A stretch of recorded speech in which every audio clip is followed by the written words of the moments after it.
Hey, e-commerce friend. Today's episode is a replay of one of our most popular episodes. And even if you listen to it the first time, I encourage you to listen to it again because it's likely your business has evolved a lot since then and there might be something that's more relevant to you right now, or you might just hear it differently. So don't go away, listen through. Let's get into it. Welcome to the e-commerce badassery podcast, the place for scrappy female entrepreneurs who want to learn actionable steps and strategies to grow the traffic, sales, and profit in your e-commerce business. I'm your host, Jessica Totillo-Coster, a 20-year retail veteran who spent 3 years as the only employee of a 7-figure online store. That shit was crazy. I know exactly how it feels to do all the things, and I'm sharing everything I learned the hard way so you don't have to. I may have started this business by accident, but supporting badass bosses like you lights me the fuck up, and I am so stoked to see you grow. Are you ready, babe? Let's roll.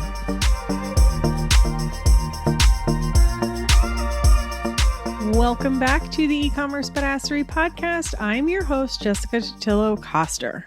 What do Bombas, Scrub Daddy, and Squatty Potty have in common? And no, it's not that they got investments from sharks. All right, how about Spanx, Crocs, Pura Vida, or even a non-product brand like Dave's Hot Chicken, Poopery, Harry's, Dollar Shave Club, Peloton, Ruggable, Movement? What do all of these brands have in common? They're all known for something. And they're known for something because they started out with one product. And in some cases, they still only sell one product in different variations. And I'm sure you can think of a handful of other brands that fit this description too. There are a lot of reasons why only selling one or just a handful of products is a good idea, from the ease of sourcing and production to shipping, scalability, and a whole lot more. But that's not what I really want to talk about today. What I want to talk about is the concept of applying this idea of a one product brand or store to your marketing. In fact, we've talked about this a few times just in the last couple of weeks. In How to Create an Omnichannel Marketing Campaign, I talked about how for each campaign to pick one or two top products to focus your marketing message on. In last week's episode, What to Do When Business Feels Hard, I shared how I recommended my biz friend create a marketing funnel specifically for one of the products she sells, all the way from ads to an email welcome sequence. So why do we want to do this in the first place? Well, the short answer, because it's so much easier to market your business in an impactful way. Let me give you an example.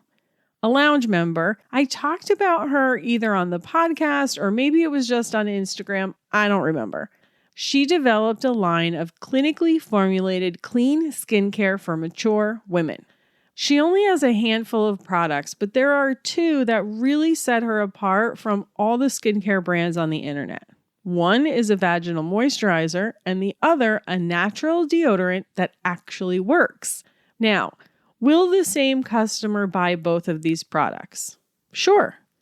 But the reason why they would seek these products out and ultimately make a purchase are very different. So marketing them together is really hard.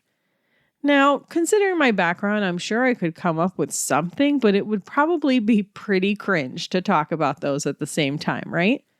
Instead of trying to market a line of clinically formulated clean skincare for mature women, because while that's great, it doesn't really set her apart, she can market a natural deodorant that actually works. Which of those sound more powerful to you? Okay, so the trick with this method is that you probably can't do it for every single product you sell. Well, if you only sell a handful, you could, but to really do this well, you first have to identify your top products so you know where to focus your efforts.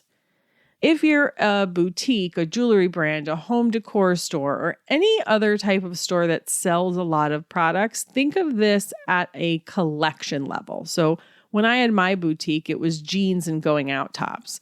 A jewelry client of mine has a mix and match collection of letter jewelry. For you, it might be the dinnerware that you sell. Dig through your data and figure out what are the top 2 to 3 sellers in your assortment. And of course, there are going to be some nuances here depending on what you sell. For instance, last year, I did a BizBite episode on how to deal with conflicting advice from experts. On that episode, I talked about a lounge member who designed and sold wall art for nurseries. In her case, it's not the wall art itself that's the product. It's the actual print she created. If you think about how most parents decorate a baby's nursery, it's in a theme, right? So if they want her print in wall art, they probably want it in bed sheets, maybe wallpaper.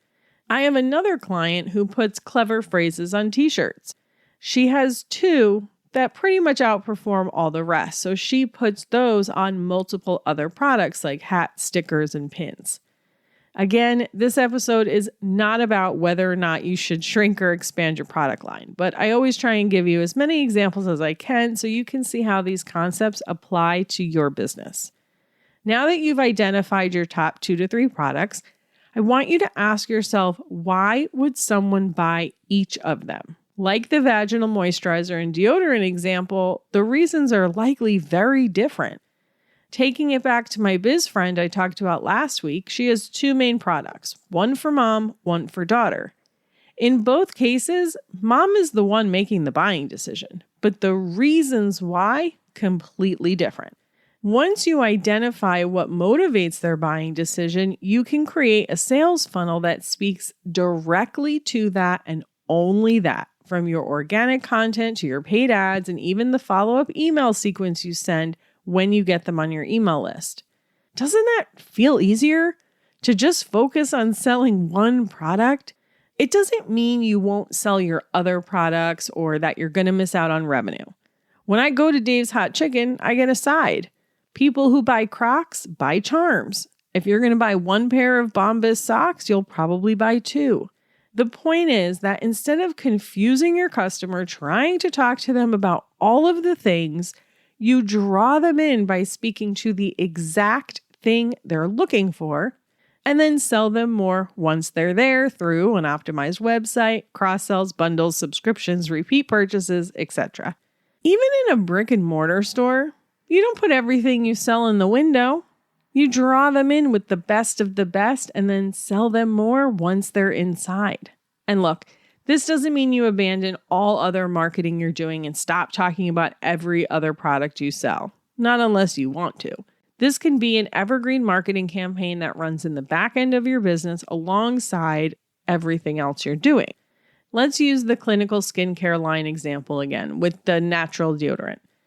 In her day-to-day, she can continue to educate on skincare ingredients, marketing her line to her existing audience, and creating mini marketing campaigns throughout the year, as explained in the Omnichannel episode. But alongside all of that, she can build up a campaign specifically for the natural deodorant.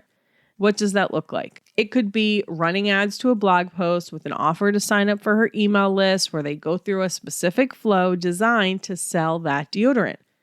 She could layer in some influencer and affiliate marketing. She could do some collaborations featuring that product and maybe even some giveaways.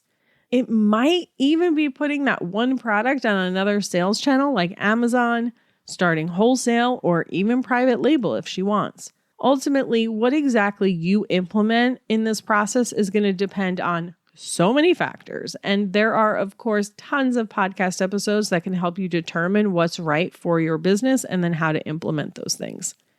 The real takeaway for today, though, is to focus your efforts and get more intentional about how you market your business and the message you're putting out there. Don't be afraid to get specific. Don't try and be everything to everyone. Be the perfect solution to the customer who needs what you sell.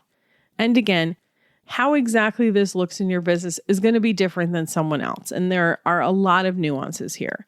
For some, it will be about creating an evergreen campaign. For others, it will be about slashing your product assortment and just going all in. It just depends. There's no way for me to say which is right for you specifically without taking a deeper dive in your business. If you need help sorting this out, a strategy call is a great way to get that clarity. I'll put a link in the show notes for you to get more information about those. If you're part of the lounge, remember you have your members only velvet rope calls that you can take advantage of. No matter which direction makes sense for you, I hope you see how narrowing down your focus will actually make it easier to reach the ultimate goals you have for your business. And that's a wrap. As always, thank you for spending your time with me today and for all the other episodes you've tuned into. I'm so grateful for every download, listen, rating, review, DM, email, message, you name it. It means more than you'll ever know. Have a kick-ass rest of your week, and I'll see you on the flip side.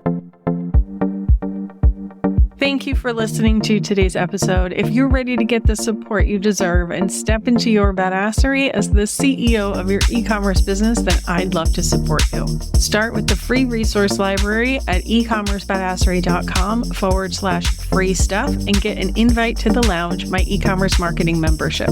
If you're ready for more high-touch support, apply to work with me one-on-one at ecommercebadassery.com/apply. Before you go, would you do me a quick favor? Leave a rating and review wherever you're listening to this podcast so other e-commerce business owners know this is the place to be. And tap that follow button. Following the show means you'll never miss an episode, and it's what pushes me up the charts to get in front of more scrappy entrepreneurs just like you. I'm on a mission to support as many small business owners as possible, and I could really use your help.